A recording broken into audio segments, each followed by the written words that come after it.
Dans quelques jours, j'aurai 30 ans.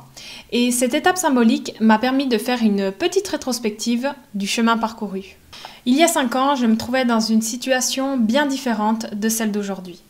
À ce moment-là, j'étais quasiment à sec sur mes comptes bancaires. Et sur le coup, j'ai pas trop réalisé l'impact qu'aurait cet événement sur ma vie. Et pourtant, il a tout changé. Tout se passe quelque temps après mes études. Je trouve un premier stage rémunéré et puis après 6 mois, plus rien. Nada. Et je me retrouve sans salaire ni chômage car je suis jeune diplômée. Et finalement, après plusieurs mois sans rien, je décroche mon premier CDI, payé 1000 francs de moins que le salaire minimum en Suisse. Et je vais pas vous mentir, les fins de mois ont été vraiment difficiles. Et c'est à partir de ce moment-là que j'ai réalisé comment allait être ma vie si je restais dans cette situation.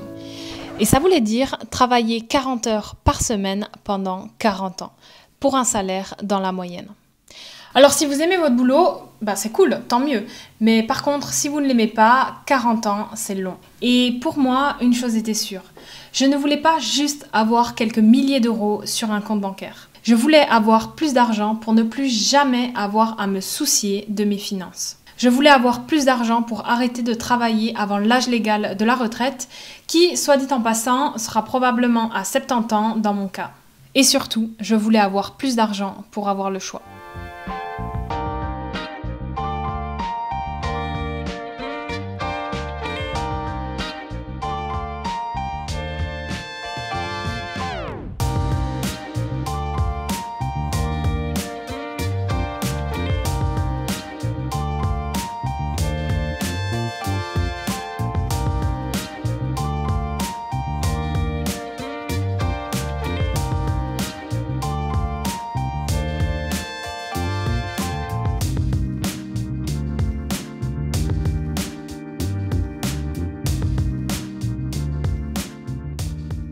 Wow!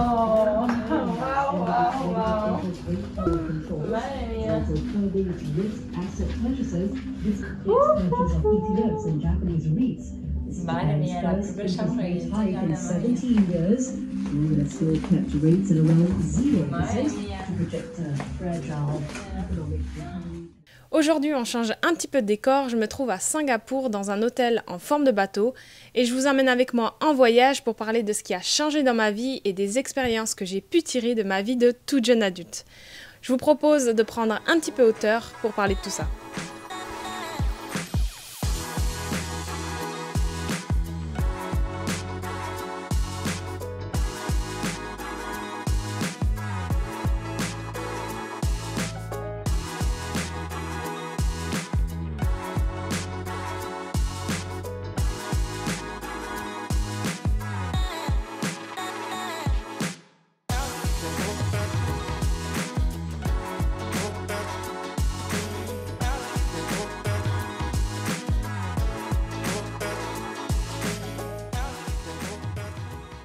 La première chose que j'avais envie de dire, c'est que parler d'argent, finalement, ça ne devrait pas être tabou. Quand on sort des études à 25 ans, on est complètement ignorant sur le monde qui nous entoure. Pour un examen, on nous demande d'apprendre la composition chimique d'une molécule dont on oubliera l'existence des années plus tard. Par contre, personne ne nous dit ce que c'est un intérêt composé. Au lycée, on nous demande d'apprendre par cœur le couronnement de Charlemagne. Par contre, personne ne nous dit comment remplir une fiche d'impôt. Et ça, je peux vous dire que c'est hyper important. Mais au final, comment on est censé savoir tout ça? Parce que si on n'a pas de la famille ou un entourage qui s'y intéresse, on a un risque non négligeable de faire des erreurs et de foncer droit dans le mur. En fait, les choses vraiment utiles, on s'en fout et j'imagine qu'ils se disent « Ah, on est censé apprendre sur le tas », mais ça marche pas du tout dans la réalité. Mais heureusement, maintenant, il y a un moyen de changer tout ça. Si vous êtes sur YouTube, c'est que vous avez envie de changer, vous avez envie d'apprendre et c'est super.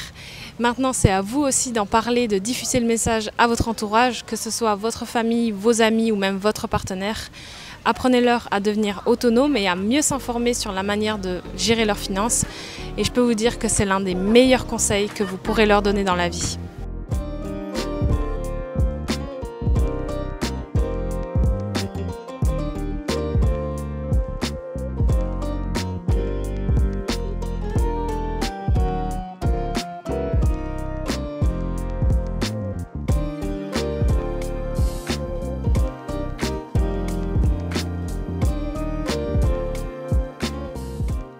Alors on continue la suite de cette vidéo dans un pays un peu moins fréquenté. Il s'agit de Taïwan. Clairement, ici, on voit bien que c'est un pays qui n'est pas très touristique. On voit très peu d'Européens et tout est écrit en chinois. C'est une culture tellement différente. On voit bien que les gens parlent très peu anglais et ça nous fait bien sortir de notre zone de confort. Mais bon, c'est ce qui fait aussi le charme de ce genre de voyage. Moi, je vous propose qu'on aille dans le lobby parce qu'ici, il fait hyper chaud au soleil. Allez, je vous retrouve à l'intérieur. Une fois que vous prenez conscience de l'importance de mieux gérer vos finances, il y a une chose que vous devez absolument faire. Ça passe avant tout. C'est ça qui vous permettra de ne plus jamais vous retrouver dans des situations délicates et surtout, c'est ce qui vous permettra de ne pas faire de bêtises.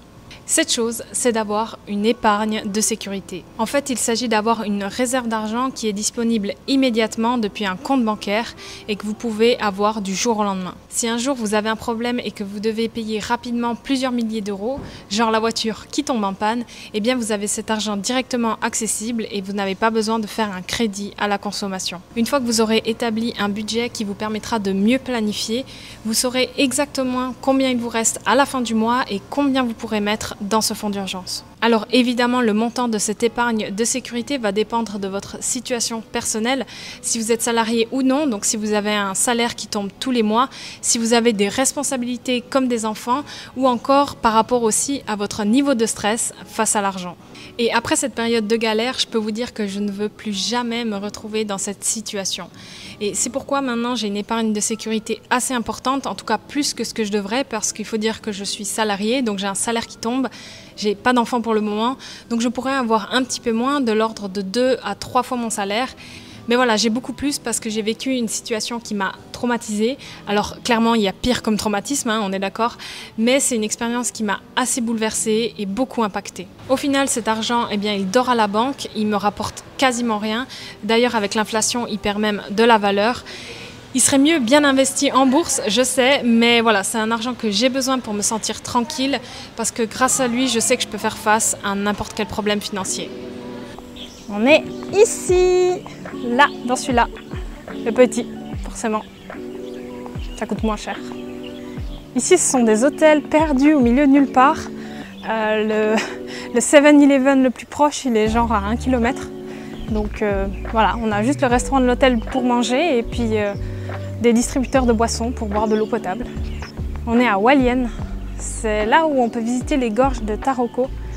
L'eau, elle est magnifique, elle est genre bleu turquoise. Donc, clairement, ça donne trop envie de se baigner, mais on ne peut pas parce que c'est dangereux.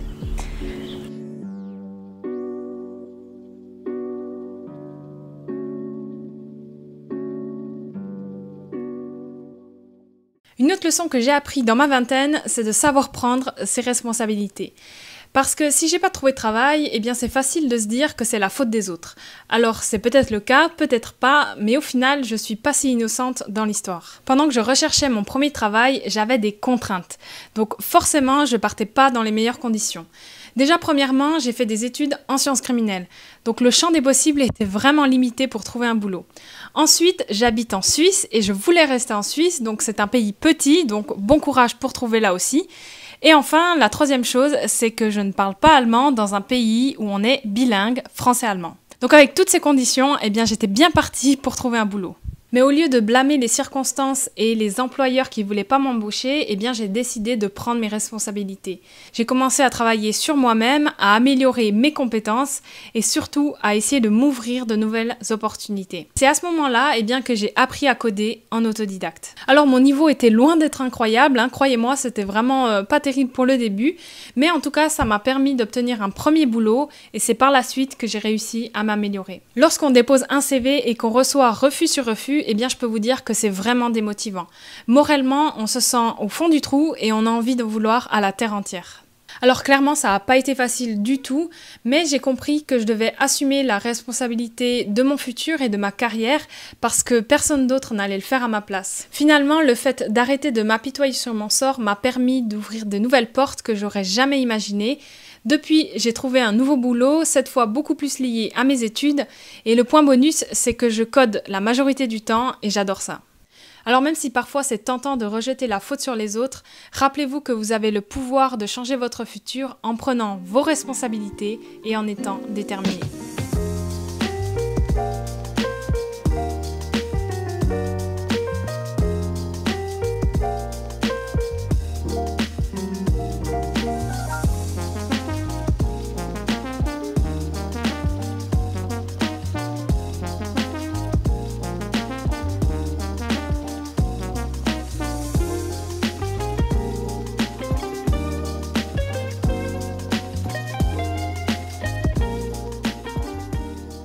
Quand on commence à gagner suffisamment d'argent, c'est facile de se laisser tenter par la surconsommation et l'envie d'avoir toujours un de plus. Pareil, on a déjà 3 livres en attente dans notre bibliothèque.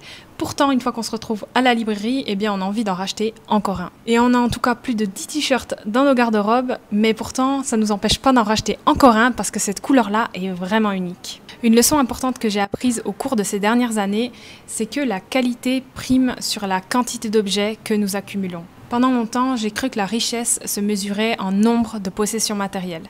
Quand j'étais plus jeune, j'ai toujours aimé acheter des choses, même quand j'avais pas d'argent. Je passais mes samedis après-midi à la Fnac et je lorgnais sur quasiment tous les rayons du magasin. Je voulais tout. D'ailleurs, j'ai toujours eu beaucoup de livres chez moi parce que j'aimais bien donner cette illusion d'être intelligente et de savoir beaucoup de choses. J'avais des étagères remplies de livres que j'avais jamais lus, simplement pour impressionner les autres. Après, il faut avouer que ça flattait aussi mon ego, parce que, soyons honnêtes, si le livre je ne le lis pas, je ne serais pas plus intelligente, juste un peu plus pauvre. Finalement, j'ai compris que nos objets ne nous définissent pas, et c'est pour ça que j'ai autant aimé la philosophie du minimalisme. Cette philosophie, en fait, elle consiste à se concentrer sur l'essentiel et à éliminer le superflu. Ce qui signifie choisir ce qui ajoute vraiment de la valeur dans nos vies et se débarrasser de tout le reste. Et c'est grâce à ça en partie que j'ai arrêté d'aller à la Fnac tous les samedis et de vouloir tout acheter. En réduisant le nombre d'objets que je possède, eh bien, j'ai pu me concentrer sur la qualité plutôt que la quantité. Et grâce à ça, évidemment, j'ai plus d'argent à allouer à des objets de qualité. Donc fini les soldes chez H&M, les rabais en tant que membre Fnac ou encore les offres Coca pour ceux qui connaissent. En fin de compte, le minimalisme va bien au-delà de la simple réduction du nombre d'objets que l'on possède. C'est un mode de vie qui nous encourage à nous concentrer sur ce qui compte vraiment et à trouver la véritable richesse dans les expériences et les relations plutôt que dans les biens matériels.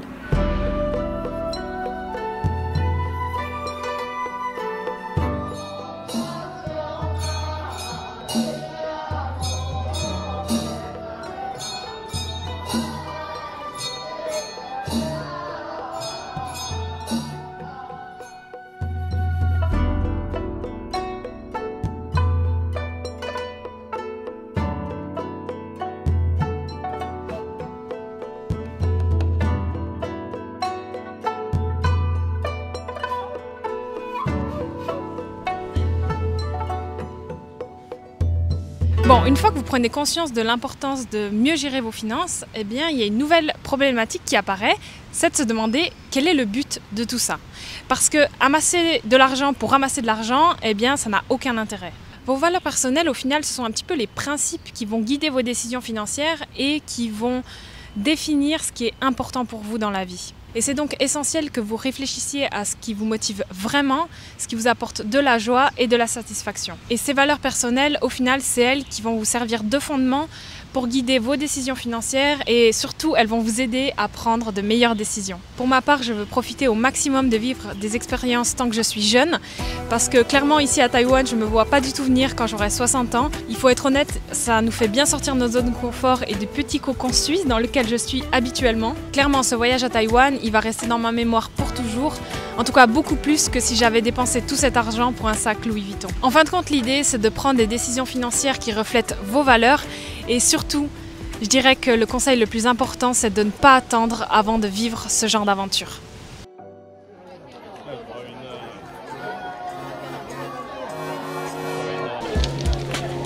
Margot au milieu des touristes.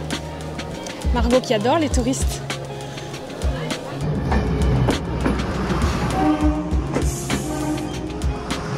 Il faut savoir que ces lanternes, au final, il n'y a personne qui les ramasse une fois qu'elles sont envolées. Tout le monde veut se faire sa petite photo avec la lanterne, ils écrivent tous un petit vœu, ils espèrent que ça se produira. On laisse la lanterne après, pouf, s'écraser dans la nature.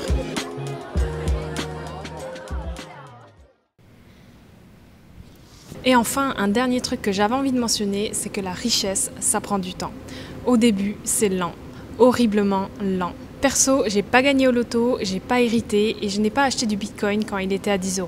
J'ai un job plutôt classique qui paye dans la moyenne et je vis dans un pays où la vie coûte cher. Donc difficile de devenir millionnaire du jour au lendemain. Mais si vous êtes déterminé et prêt à faire des efforts, eh bien après plusieurs années, ça commence à payer. Ça fait plusieurs années que je crée du contenu sur internet et c'est que maintenant, 3 ans plus tard, que je commence à récolter le fruit de mon travail. Ça veut dire 3 ans à bosser le soir et les week-ends sans jamais savoir si j'allais toucher quelque chose à la fin. Alors évidemment, je fais pas ça que pour l'argent parce que sinon ça fait longtemps que j'aurais arrêté, mais quand même, c'est quand même un investissement considérable à ne pas négliger. Et cet exemple, eh bien, c'est un petit peu comme la bourse et les intérêts composés. Au début, les intérêts gagnés avec vos investissements peuvent sembler insignifiants, mais avec le temps, ils deviennent exponentiels. Chaque petit effort que vous pouvez faire aujourd'hui peut se multiplier et grossir au fil du temps, comme un petit peu une boule de neige qui dévalerait une pente de plus en plus raide. En investissant régulièrement du temps et de l'énergie dans vos projets, vous créez un effet d'accumulation où chacune de vos actions renforce les précédentes. Et c'est ça qu'on appelle l'effet boule de neige. Plus vous avancez, plus le momentum augmente et plus la machine devient difficile à arrêter. Alors même si les résultats peuvent sembler modestes au début, rappelez-vous que chaque petit pas vous rapproche un peu plus de vos objectifs. Et continuez à avancer, parce que même si ça peut sembler lent au début, avec du temps et de la persévérance, c'est comme ça que vous deviendrez un peu plus riche, dans tous les sens du terme. Bien, maintenant que ces belles phrases sont dites, eh bien il est temps de dire au revoir à Taïwan et de rentrer à la maison.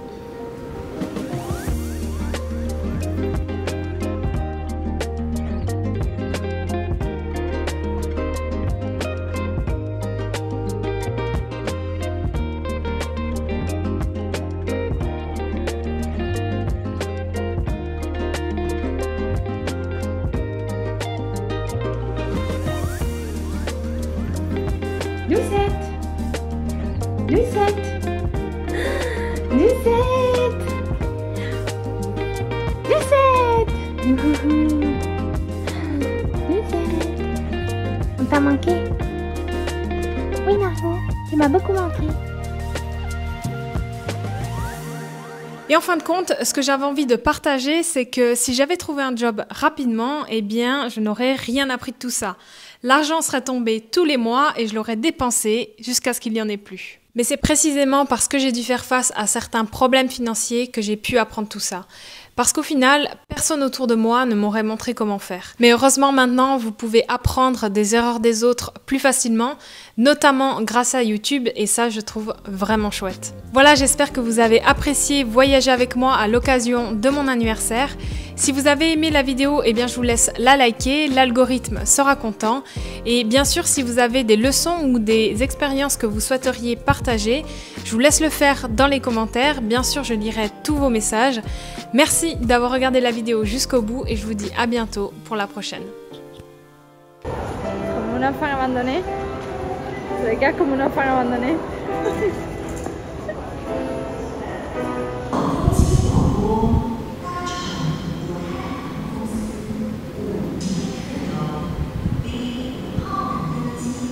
Parce que si au final on n'a pas... Tu me stresses, hein, tu sais. Mais ça, c'est la meilleure manière d'apprendre et finalement faire des